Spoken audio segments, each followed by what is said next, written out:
Hola, ¿qué tal a todos y todas? Mi nombre es Sheila Amado, soy la profesora de Sociología.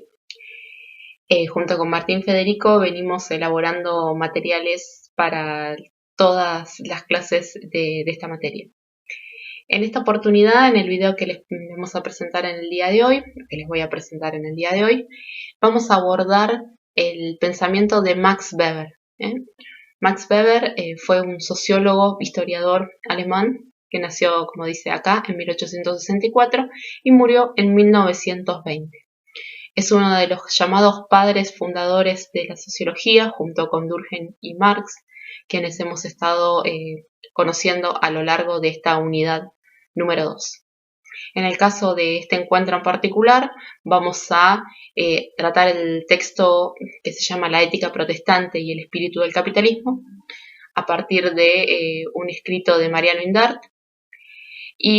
Pero antes de pasar específicamente a ese texto, me gustaría que repasemos algunas cuestiones generales sobre la teoría weberiana y sobre la vida de Max Weber. En primera instancia, me gustaría reparar un poco sobre el contexto histórico de la obra de este pensador alemán, que, como les digo, es muy influyente, no solo por ser uno de los padres fundadores de la sociología, sino porque su pensamiento va a sentar las bases de lo que hemos visto como el paradigma de la acción social y va a sentar la base de futuros pensadores y sociólogos a nivel mundial. De hecho, tiene una fuerte impronta, parte de la escuela norteamericana, del pensamiento de Max Weber y sigue siendo influyente hasta la actualidad. Tanto su idea para pensar la acción social como su método para abordar el pensamiento sociológico. Entonces, realmente sigue siendo un autor vigente o por lo menos influyente en gran parte del pensamiento sociológico. Bien, Max Weber, como decíamos, nace en 1864. Su vida va a estar ligada un poco al contexto del país donde vivía. Él en realidad nace bajo el Imperio Prusiano y cuando está promediando, cuando está cerca de su adolescencia aproximadamente, este Imperio Prusiano va a pasar a ser el Imperio Alemán en un intento de unificación de ese territorio específico. Entonces, la vida y también un poco la obra de Max Weber va a estar atravesada por esta problemática que tiene que ver con la unificación del territorio alemán. Esta va a ser una preocupación en sus obras, porque también tiene que ver con pensar, cómo se constituye esa unificación y cómo pasar de un mundo fuertemente influenciado por las estructuras de orden feudal a un mundo plenamente capitalista, ¿no? Y sobre todo cómo lograr la unión en un territorio tan distinto, desde lo religioso, desde lo económico y de las distintas tradiciones de pensamiento, incluso hasta productivas, ¿no? Con un sector alemán fuertemente industrial y otra parte que todavía seguía en lo que es la ruralidad fuerte. Entonces, la obra de Max Weber está atravesada por estas problemáticas. De hecho, la cuestión del poder va a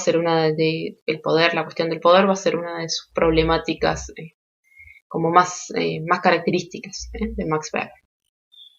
Otra de las cuestiones que está en este contexto histórico de su obra es la influencia del discurso marxista en Alemania.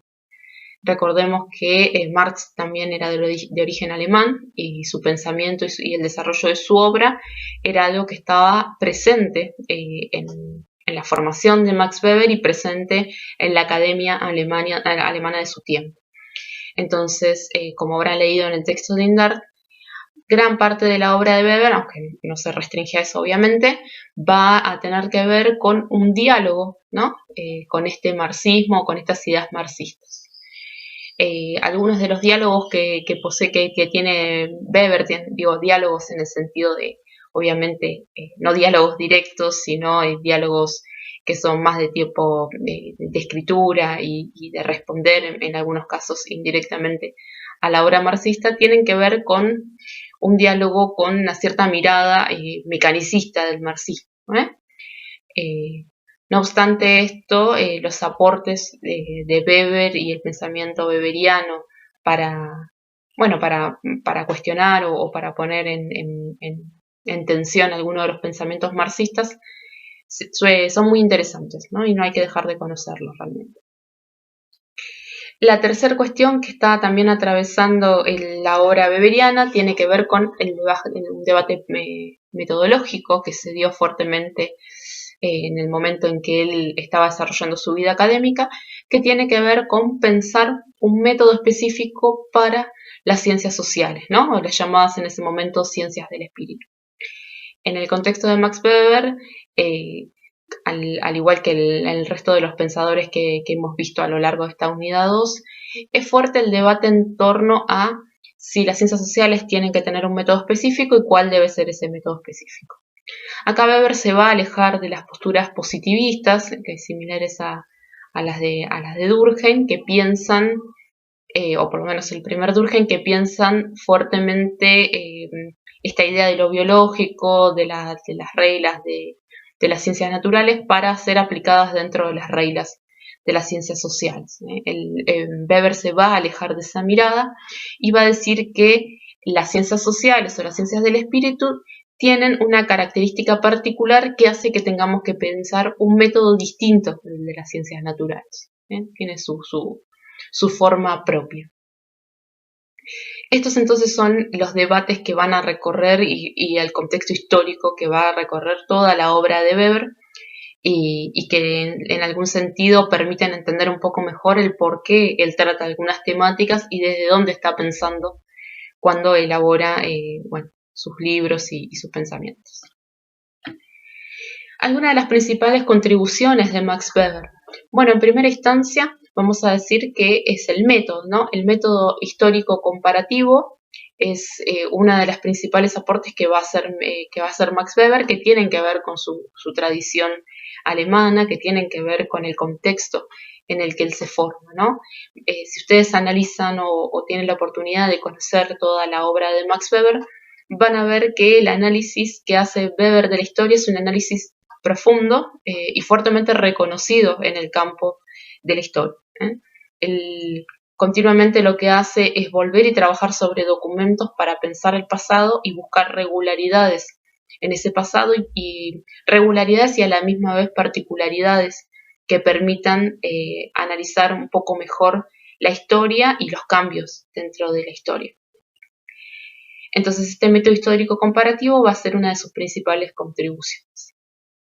Después tenemos los tipos puros ideales. Esto ya lo hemos visto a lo largo de otras clases, realmente merece un análisis particular, en el caso de nuestra materia lo hemos visto, y tiene que ver con construcciones. Cuando hablamos de tipos puros ideales, hablamos de una construcción teórica abstracta que nos va a servir para interpretar la realidad, pero como tales no son la realidad en sí misma, sino que justamente son construcciones que permiten poder comprender mejor una realidad que en general es más vasta y compleja. Los tipos puros ideales justamente se construyen a partir de la búsqueda de regularidades en los fenómenos sociales. Por eso hablamos de tipos puros, ¿no? Puros ideales, que responden justamente a esa idea de abstracción. En el caso de la acción social, los tipos puros ideales los hemos visto, pero existen otros. Weber construye otros tipos puros ideales a lo largo de su obra, como pueden ser los tipos puros ideales de dominación, y la búsqueda de legitimidad. Esos son algunos de los tipos puros ideales que construye Max Weber y es una metodología que hasta el día de hoy sigue implementándose. La otra contribución de Max Weber tiene que ver con pensar esta unidad mínima de análisis dentro de la sociología, que es la acción social, ¿no? Max Weber va a decir que para analizar la sociedad tenemos que partir de los individuos, tenemos que partir de sus acciones en el mundo y que nuestra tarea como sociólogos es poder comprender o poder encontrar sentido o poder encontrar el sentido que los individuos le dan a la acción. Weber al respecto va a hacer una salvedad, va a decir que en realidad nunca podemos encontrar el sentido último de la acción, pero sí podemos encontrar ciertas regularidades que se repiten, que se repiten a lo largo de todo el entramado social. Estas regularidades son justamente las que dan lugar a los tipos puros ideales. En este sentido, les comento también que cuando uno piensa los tipos ideales, los tipos puros de acción social, muchas veces cuesta pensar justamente un caso, un ejemplo donde la acción social sea puramente de determinada forma, ¿no? Por ejemplo, una acción racional afín, con arreglo a fines. Cuesta bastante trabajo encontrar una acción racional con arreglo a fines que responda plenamente a la búsqueda de un fin a partir del cálculo, ¿no? Siempre en general en la realidad estas acciones o estos tipos de acciones están interrelacionadas, están como imbrincadas. Eso para tenerlo en cuenta.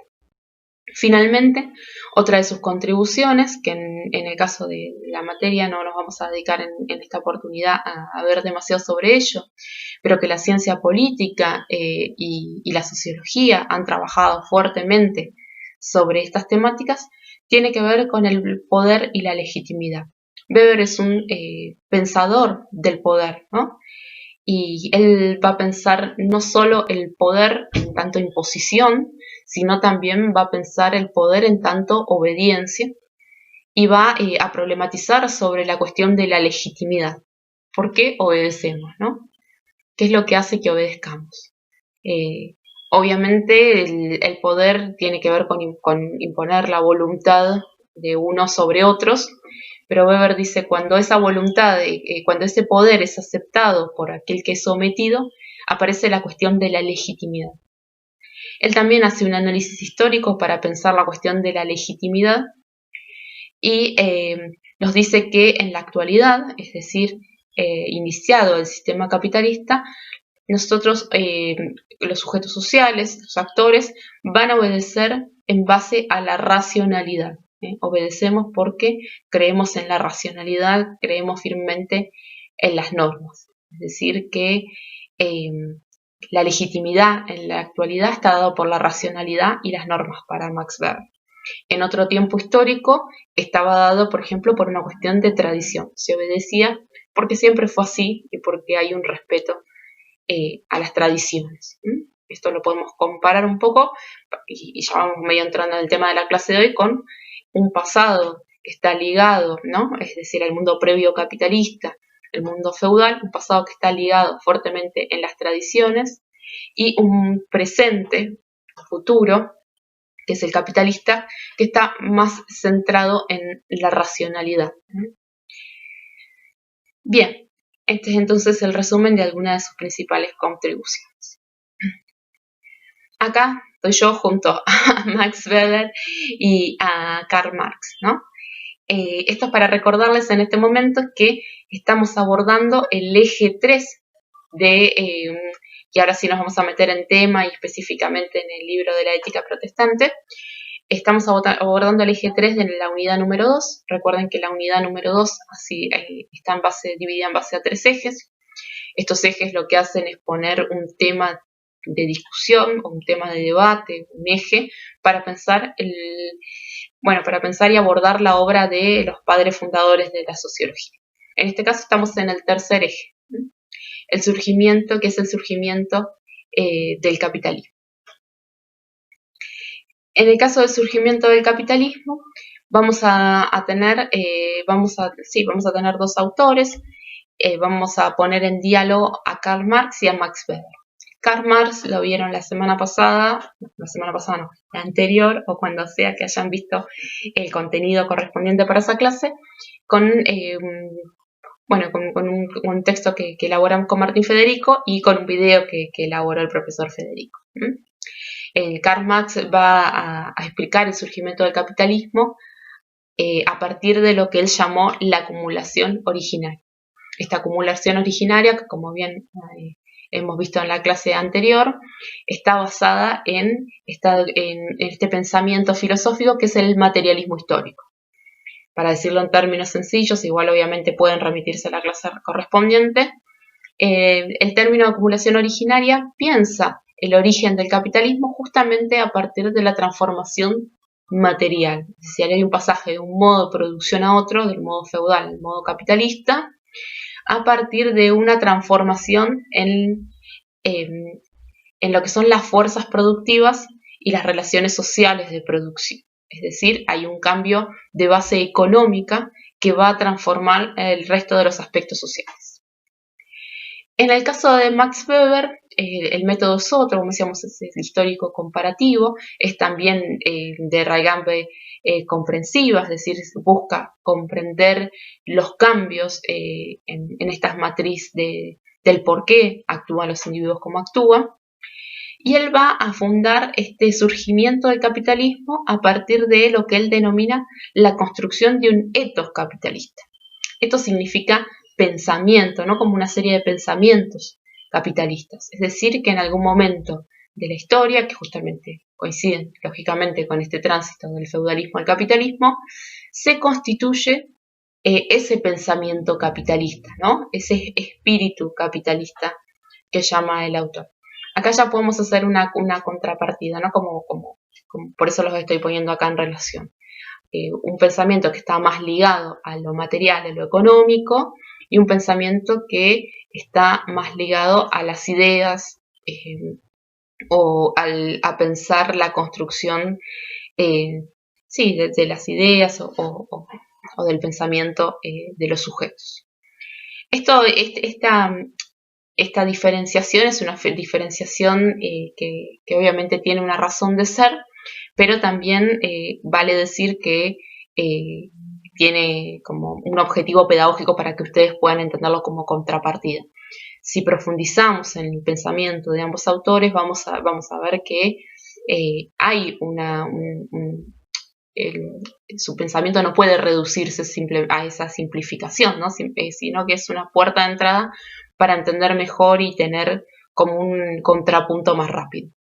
En el pensamiento de Karl Marx también se incluyen las transformaciones ideológico-políticas y es parte del análisis marxista, y en el caso de Weber, nunca va a desconocer las transformaciones económicas.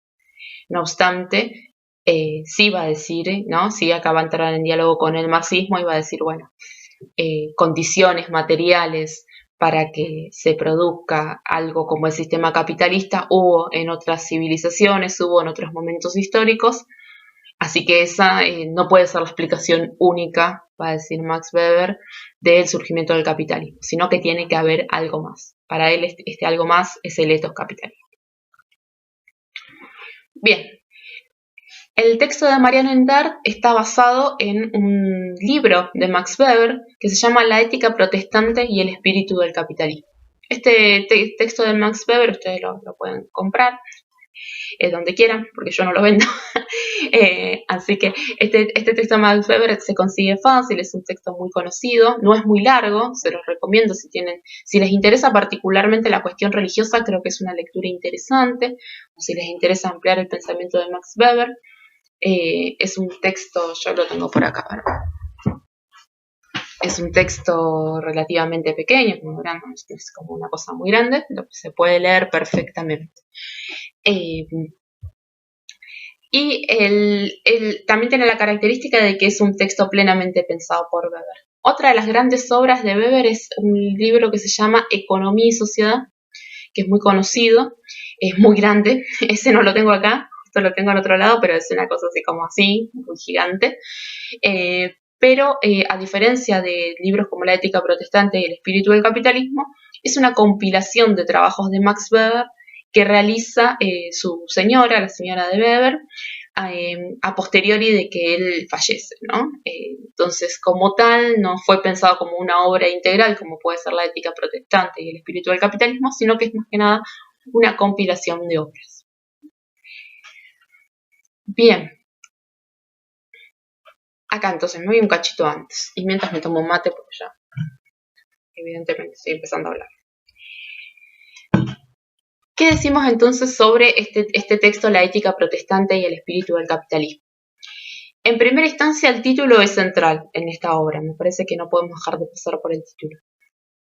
Max Weber lo que va a hacer es poner en relación esta ética protestante con esto que él llama espíritu del capitalismo o ethos capitalista. Es básicamente el nudo de la obra y del libro que nos presenta.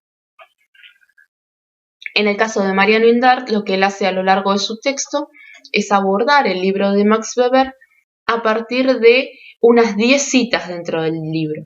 Entonces, es importante que cuando ustedes lean el texto de Mariano Indart, tengan en cuenta esa estructura que tiene el artículo que él nos comparte, ¿no? Una introducción, una serie de 10 citas que permite repasar las cuestiones más importantes del texto y una conclusión. A lo largo de este artículo, Mariano Indart lo que hace es también repasar algunos diálogos posibles entre Weber y Marx y Weber y Durkheim, que me parece que son muy interesantes. También en la introducción del texto lo que hace Mariano es comentar brevemente la cuestión de los tipos puros ideales, de la acción social y un poco del contexto histórico en el que escribe Max Weber. Así que me parece que eso les puede llegar a ser de utilidad. Bien, ahora de nuevo, ahora sí, ya la había espoleado esta, pero acá está la filmina, como dice el presidente. Acá entonces lo que se trata de poner en relación es estas dos cuestiones, la ética protestante y el espíritu del capitalismo. Si en primera instancia lo que tenemos que tener en cuenta es una cuestión temporal, ¿no? Está interesante poder situar en contexto, la cuestión de la reforma protestante, ¿no? Esta ética protestante tiene que ver con la reforma protestante y con todo aquello que esa reforma va a desencadenar tanto en el pensamiento religioso como en el plano político. Esta es la importancia de la reforma protestante. Y esa reforma protestante va a estar anclada en una ética protestante, es decir, en un deber ser, en una nueva forma de entender el desarrollo y el accionar en el mundo. Por eso Max Weber toma la cuestión de la ética protestante. Él va a decir que esa forma de entender lo religioso, de entender el accionar, de pensar la vida, va a ser influyente y prácticamente determinante. Determinante no en el sentido de necesariamente tiene que ser así, pero sino muy fuertemente influyente en lo que va a ser este pensamiento capitalista. De antemano les digo que es importante pensar que esta mirada filosófica, religiosa, que es el protestantismo, posteriormente se disuelve, ¿no? Se disuelve y queda simplemente el ethos capitalista, que se aleja fuertemente de alguno de los postulados iniciales que planteaba el calvinismo, que planteaba el propio Lutero, ¿no? No es que son totalmente compatibles, sino que hay algunos aspectos de la ética protestante que dan o que permiten enmarcar esto que va a ser el espíritu del capitalismo. Bien, tenemos que comprender además en esta relación entre ambos que también implican un cambio de época. La ética protestante va a ser un hecho histórico que va a marcar un cambio de época. Y un cambio de época tanto en lo que tiene que ver con la propia iglesia y con el propio pensamiento en respecto de Dios, como también un cambio de época a nivel filosófico, nada más ni nada menos, ¿no? Porque cuando pensamos la cuestión religiosa pensamos también lo filosófico. Y la ética protestante es un claro exponente de ese cambio desde el punto de vista filosófico. ¿Por qué digo esto? Porque la reforma protestante, que fue en 1517, como dice bien acá, está, o sucedió, mejor dicho, durante ese tránsito entre el mundo feudal y el mundo capitalista. Es decir, va a ser uno de los acontecimientos que va a marcar ese cambio entre el mundo feudal y el mundo capitalista. Para decirlo brevemente, durante la reforma protestante lo que va a hacer es cuestionar a la Iglesia Católica, ¿no? Ustedes tienen un video específico para ver el desarrollo de la Reforma Protestante. No es la idea de este curso que comprendan en profundidad de qué se trató la Reforma y pero sí es la idea de que ustedes puedan comprender el espíritu de la reforma y lo que significó y la importancia que tuvo, en términos generales por lo menos. Entonces, esta reforma protestante, que es llevada a cabo por Lutero en el año 1517, va a marcar un cuestionamiento a la Iglesia católica.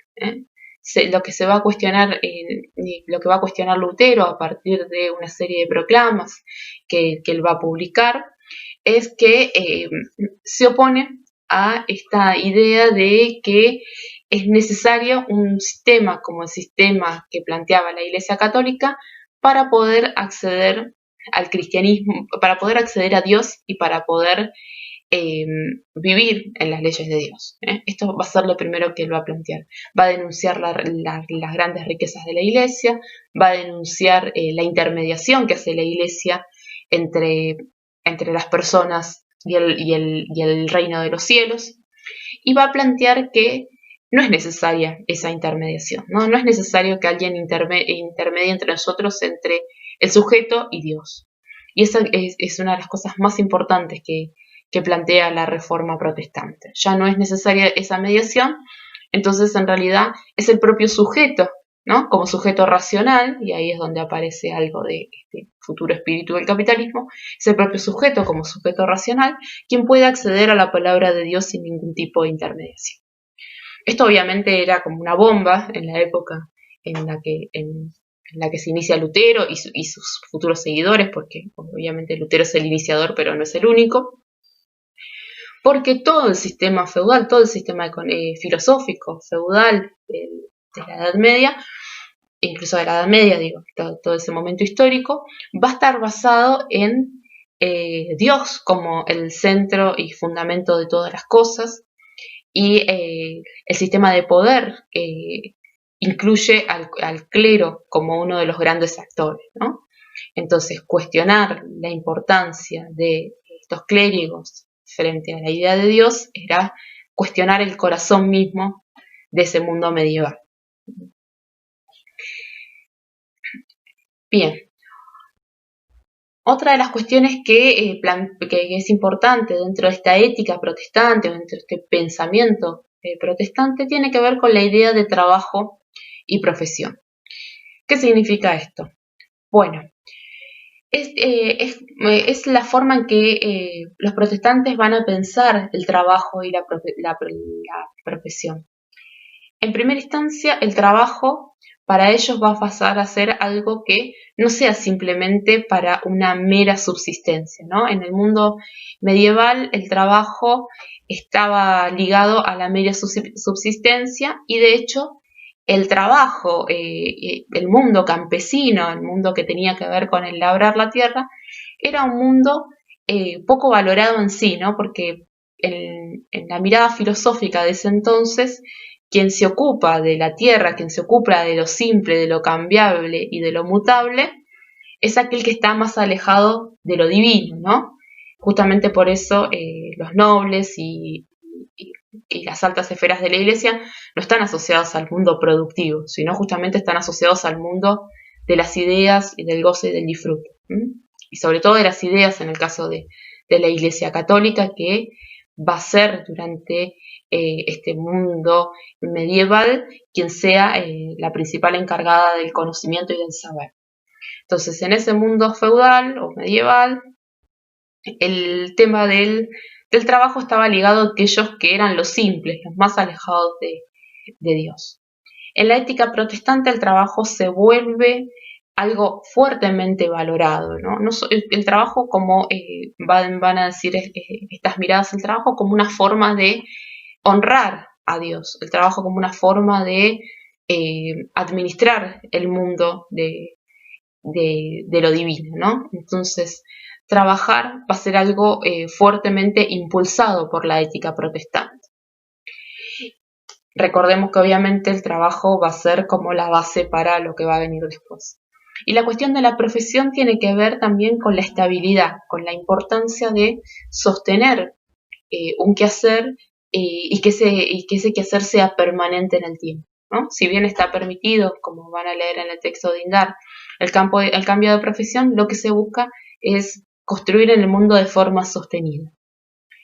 Esto es muy importante porque es lo que más adelante va a permitir, como tenemos la contraparte, la otra parte del cuadro, pensar una idea de orden y previsibilidad a la hora de encarar la cuestión productiva, ¿no? Si la reforma protestante y la lectura de la Biblia por sí mismo, que creo que no lo mencioné, pero Lutero traduce al alemán, ¿no? Lo cual era como una herejía, ¿no? Traducir las Santas Escrituras a una lengua que no era el latín. Tiene que ver esa cuestión con la posibilidad de que todos somos seres racionales y que podemos leer la palabra de Dios por nosotros mismos, ¿no? Esto se asocia con este impulso que se le da a la racionalidad. Y en el caso del trabajo y la profesión, esto va a tener que ver con el orden y la previsibilidad, ¿no?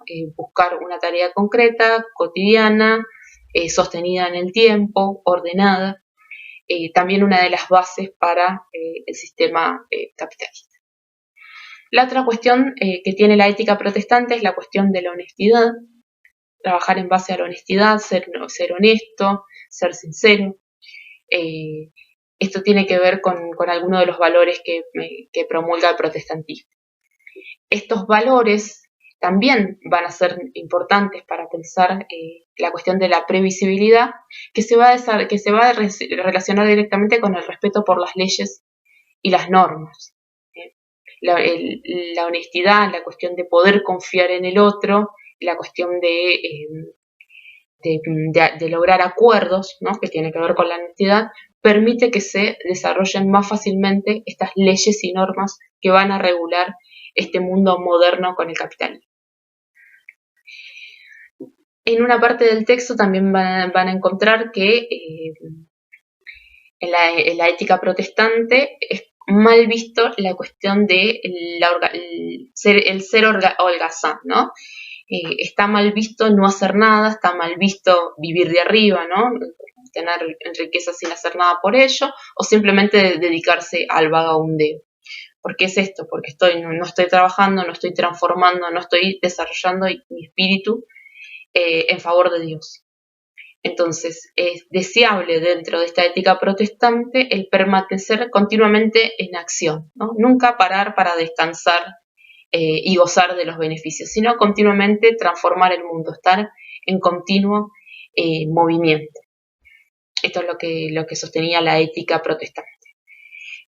Cosa contraria, completamente contraria a lo que se podía ver, por ejemplo, en la nobleza, ¿no? Donde ellos justamente gozaban de riquezas y de la buena vida en el sentido de no hacer nada.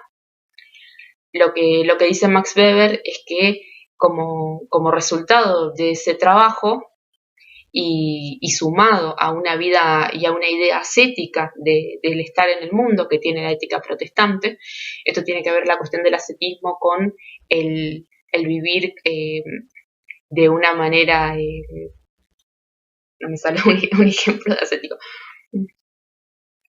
de vivir con lo justo, no tener de más, no tener grandes lujos, es decir, vivir al día. Esta cuestión del ascetismo lo que da por resultado, si yo trabajo mucho, si yo ejerzo mi profesión, si yo me desarrollo continuamente y no paro, ¿no? Y a la misma vez no gasto demasiado, no gasto de más en placeres, ese resultado lógico es el ahorro, es decir, ¿no? Se generan riquezas, pero no necesariamente estas riquezas son para despilfarrarse, sino que pasan a ser ahorro.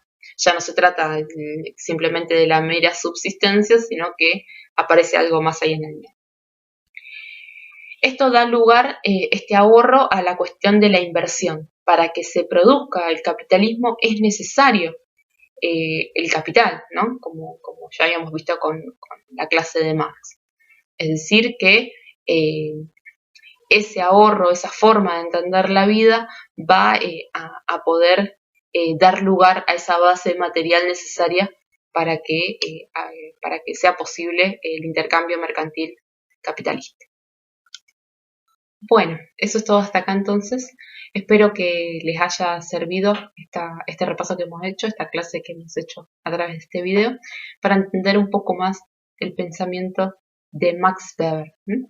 Recordemos que es importante esta idea de pensar el espíritu capitalista porque justamente tiene que ver con ese pensamiento o esas ideas que van a motivar la acción en el mundo moderno. Les mando un abrazo y nos encontramos la próxima.